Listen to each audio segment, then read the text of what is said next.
If you're seeing an error in Framer and you want to fix it fast, you're in the right place.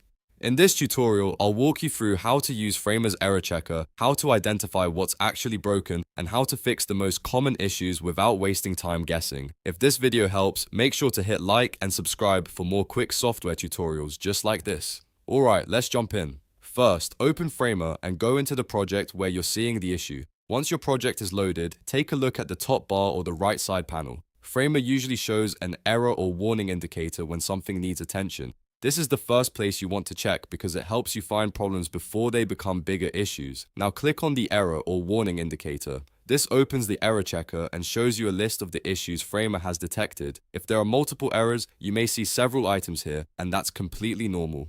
The key is to go through them one by one instead of trying to fix everything at random. Next, click each individual error so you can see the details. Framer will usually highlight the exact frame, layer, or element that is causing the problem. This is extremely useful because it points you directly to the source instead of making you search through the whole project manually. When you click the issue, pay attention to what Framer highlights and what description it gives you. One of the most common issues is a missing asset. If Framer says something is missing, that usually means an image, video, or other file was removed, renamed, or disconnected. To fix that, upload the missing file again or relink it to the correct asset. Once the file is restored, the error should disappear. Another common problem is broken links. This often happens with buttons, text links, or navigation elements that point to pages that no longer exist. Go through the links in the affected area and check whether they still go to the correct destination. If a link is broken, update it to the right URL or remove it if you don't need it anymore.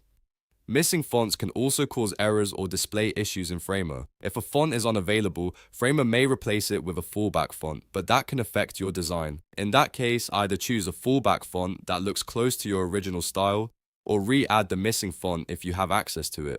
This helps keep your layout consistent and your design looking professional. If your error is related to custom code, go into Settings, then open Custom Code. Here, check any scripts or embeds you've added. A small syntax mistake, a broken script, or an unsupported snippet can cause Framer to flag an error. Remove anything incorrect, clean up the code, and save the changes.